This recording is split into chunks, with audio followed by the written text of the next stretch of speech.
രാവിലെ ചിരിച്ചു കളിച്ച് ഏറെ സന്തോഷത്തോടെ വീട്ടിൽ നിന്നും ഇറങ്ങിയതായിരുന്നു ആ ദമ്പതികൾ. പുതിയതായി വാങ്ങിയ സ്കൂട്ടറിൽ പ്രിയപ്പെട്ട ഭാര്യയെ ഡ്രൈവിംഗ് പഠിപ്പിക്കാനായി ഇറങ്ങിയതായിരുന്നു ഭർത്താവായ സോനു. ഡ്രൈവിംഗ് പഠനമെല്ലാം കഴിഞ്ഞ ശേഷമാണ് കണ്ണൂരിലെ പ്രകൃതി സൗന്ദര്യത്തിന്റെ പ്രതീകമായ പൈതൽ മലയിലേക്ക് ഒന്നിറങ്ങാമെന്ന് അവർ തീരുമാനിക്കുന്നത്. മലമുകളിലെ തണുപ്പും മഞ്ഞും പ്രകൃതി ഭംഗിയും ആസ്വദിച്ച് അവർ നടന്നു നീങ്ങി. എന്നാൽ ആ സുന്ദരമായ സായാഹ്ന യാത്ര അവരുടെ ജീവിതത്തെ എന്നേക്കുമായി തകിടമറിക്കുമെന്ന് അവർ സ്വപ്നത്തിൽ പോലും കരുതിയിരുന്നില്ല. പെട്ടെന്ന് പെയ്തിറങ്ങിയ കനത്ത മഴയ്ക്കൊപ്പം ആകാശത്തു നിന്നും ഒരു ഇടിമിന്നലിന്റെ രൂപത്തിൽ വിധി പാഞ്ഞെടുക്കുകയായിരുന്നു. ഭർത്താവിന്റെ കൺമുന്നിൽ വെച്ചാണ് ആ 31-കാരിയായ യുവതിയുടെ ജീവനില്ലാതായത്. കണ്ണൂർ പൈതൽമലയെ കണ്ണീരിലാഴ്ത്തിയ ആ ദാരുണമായ ദുരന്തത്തിന്റെ ഞെട്ടിക്കുന്ന വിവരങ്ങളാണ് ഇപ്പോൾ പുറത്തുവരുന്നത്.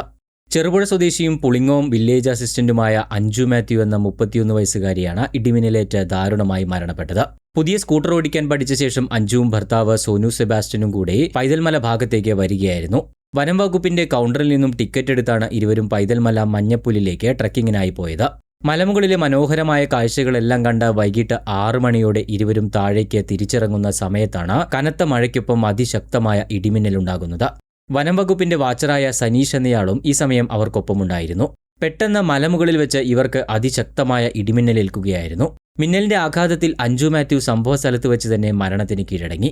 കൂടെയുണ്ടായിരുന്ന ഭർത്താവ് സോനു സെബാസ്റ്റ്യനും ഫോറസ്റ്റ് വാച്ചർ സനീഷിനും ഇടിമിന്നലേറ്റ് ഗുരുതരമായി പരിക്കേറ്റു. അപകടം നടന്നത് പൈതൽമലയുടെ ഏറ്റവും മുകളിലെ മഞ്ഞപ്പുല്ല് എന്ന ഭാഗത്തായതുകൊണ്ട് തന്നെ രക്ഷാപ്രവർത്തനം അതീവ ദുഷ്കരമായിരുന്നു.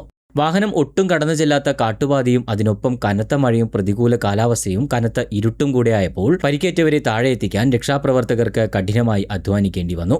ഏകദേശം 2.5 മണിക്കൂറോളം സമയമെടുത്ത് ഏറെ പ്രയത്നിച്ചാണ് പരിക്കേറ്റവരെ മലമുകളിൽ നിന്നും താഴെ എത്തിച്ച് കരുവഞ്ചാൽ സെന്റ് ജോസഫ് ആശുപത്രിയിൽ എത്തിക്കാനായത്. നിലവിൽ ഗുരുതരാവസ്ഥയിലായ ഭർത്താവ് സോനുവും ഫോറസ്റ്റ് വാച്ചറും ആശുപത്രിയിൽ തീവ്രപരിചരണ വിഭാഗത്തിൽ ചികിത്സയിലാണ്.